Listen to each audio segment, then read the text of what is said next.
What is up, everybody?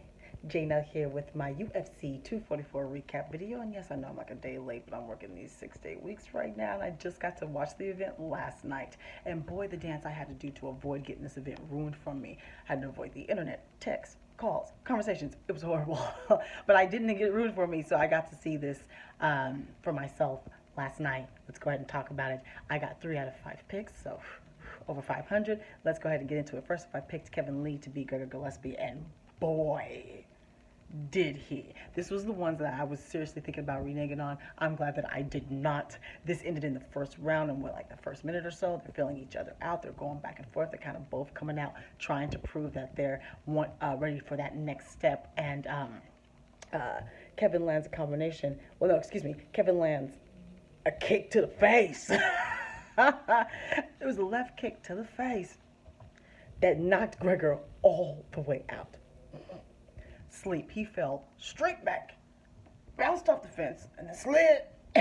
And then before the ref could get there, Kevin had another good shot, blah, for good measure, that didn't wake him up, just put him further deep into sleep. He was asleep for a while. It was one of those things, Joe Rogan even said it. It's like it's such a spectacular victory. You want to celebrate, but then you kind of like are nervous at the same time for the person because it was such a severe knockout. That's what we saw here. This was a great victory for Kevin Lee, coming back to show that he's still got, I believe he's only 27 years old. So who would you like to see him fight next? And of course, that stacked 155 division weight class. So who would you like to see Kevin Lee fight next? Now, next up, I got this pick as well. I chose Derek Lewis to beat Blagoy Ivanov, and he did 3-round decision. And this one was nervous too because Blagoy was doing good, man. Especially every time he took him to the ground, I was super nervous because he was going for submissions and things.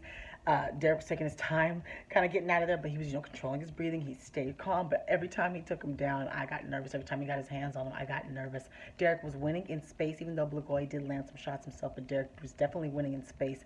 There was a couple of times where he had near finishes, especially as the fight went on. You could see the experience of Derek kind of help him prevail in this fight. So I do agree with the judges. I believe it was a split decision. Correct me if I'm wrong. Let me know what you thought of that fight, and who should be next for Derek Lewis. There's not too many people for him to face. The heavyweight division, it's kind of shallow. So who should be next for Derek Lewis? Now, next up, I got this pick as well. I chose Stephen Thompson to beat Vicente Luque. This was a 3-round decision. This was probably the best fight of the main card. Well, no, excuse me. Yeah, as far as competitive. We'll talk about that a little bit later because we'll see the main event. All right, anyway. This was, they was going at it. They was going at it. And Vicente forced Steven to be, honestly, more aggressive than I've seen him in a long time. He kind of has that knock of not having that killer instinct of just kind of pitter-patter, cumulative damage, staying in space, staying away from his opponent and pointing them to death. He always got those kicks. Of course, he could knock you out with those at any time. But he was throwing together some punch combinations that busted Vicente Luque up. Luque, of course, is tough as nails. There was times where he went to the ground. Wonder Boy showed I actually thought this was really one of Wonder Boy's best performances because Vicente forced him to fight him everywhere. And that's what we saw. And Wonder Boy busted him up. And like I said, not just with his kicks, but with the hands as well. He had to fight. This was a good fight. And they were going back and forth, especially in that last round. Standing in the pocket, back and forth, trading shots. It was exciting.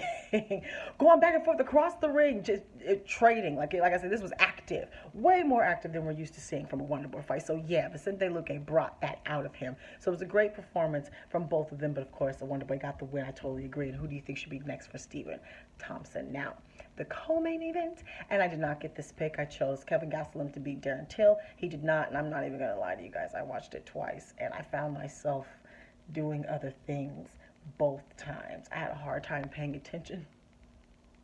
So for me, this wasn't the most eventful fight. It just simply wasn't that interesting. I could see that Till won the fight. He won it in space. That he won the points. He had a good time of avoiding Kevin Gastelum.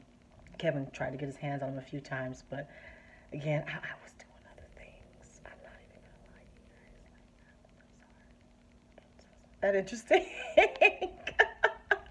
But Till won. He's talking about he deserves a title shot or whatever. No, you just came up to the 185 division, so you've got some more fights there. Let's see if you can win against some other people. All right.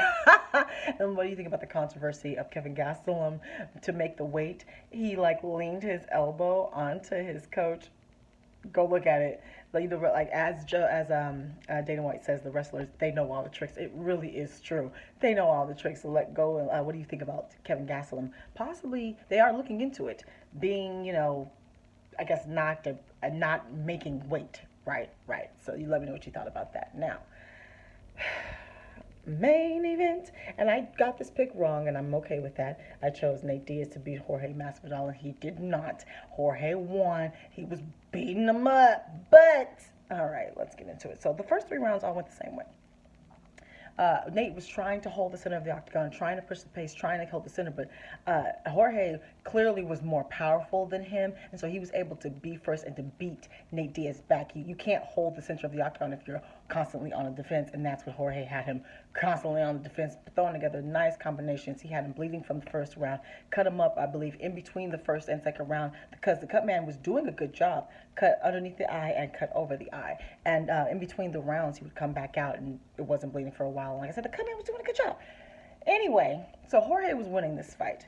Like I said, he was controlling the pace. Nate couldn't control the pace. He tried to up his offensive output, but again, it's hard to do when you're constantly on defense. There was times where Jorge even took him down, but I think that's actually where he was in the most danger. Nate was throwing together some submission attempts and things to using to try to end the fight and to try to get up. So Jorge thought he was doing it on the ground if you look in the post interview, but I actually thought that that's where he was in the most danger and should have kept it standing. But either way, he managed to get in some ground and pound as well. Jorge was winning all 3 rounds. This is how this was going. He was winning the fight. They come out for the 4th and 5th, and as we all know, the Diaz brothers turn it up when it comes to the championship round. So we're all wondering, can he come back? Again, cut under the eye, cut over the eye, but it was a bad cut. You look at the close-ups, it was a gash wide open, and his eye was kind of, the meat was kind of hanging, but the way it was bleeding, because it got bigger as it got to the end, the way it was bleeding this way and not directly into the eye. Right.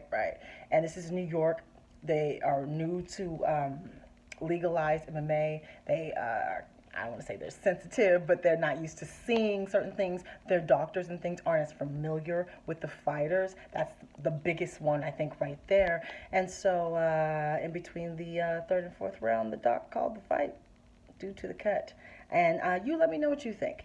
The doc's supposed to err in favor of the safety of the fighters. If this doctor, who I imagine has earned his degree and is a professional, even though new and does not know the fighters. Again, like I said, I think that's the biggest knock here is that he doesn't know the fighters, right? But as far as knowing his profession and his opinion, he felt like he should stop the fight.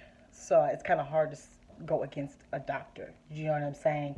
But I will say, like we've been hearing, that if this was Las Vegas, if this was California, there's a good chance that the fight wouldn't have been stopped at this moment. But it doesn't mean that, that's a big old target. Doesn't mean Jorge wouldn't have been picking apart at it, that it wouldn't have gotten worse, and then eventually stopped, but his eye would have been worse, right? So, yeah. But of course, this is like for the BMF belt. And no, I'm sorry, Jorge. And new BMF. Baddest mother sucker. You know what I'm saying. Champion Jorge Masvidal. I'm so sorry. I didn't give you the proper introduction. I went straight to the controversy because you see it overshadowed your BMF-ishness. My bad, Jorge. My bad. All right, but that's what he is now. He's a champion. Got the BMF belt, heavy belt, expensive belt, black diamonds. Looks kind of nice, actually. I kind of like it. And yeah, he said he'll do a rematch. Dana White said he doesn't know. What do you think should happen? Should it be an automatic rematch? Do you think the fight should have been stopped? Do you think Nate could have come back? Oh, everything, just let me know how you think it would have gone, should have gone on. Is it because of New York? Do you think it would have gone on in a different place? Just let me know your complete and total thoughts on the controversy of this main event and, of course, on the entire fight card. I still got to watch the prelims. I do know some spectacular stuff already happened. I know that Corey Anderson knocked out Johnny Walker, although I haven't seen it yet, so I still got to watch the prelims. So, yeah, but, yeah. Let me know your thoughts, of course, any injury updates, especially with, of course, the main event and everything else. And Gregor Gillespie, is he okay? Because he got knocked out. So, follow me on Facebook, Twitter, and Instagram. And I'm on Snapchat. Subscribe, like, talk to me, take care, and bye.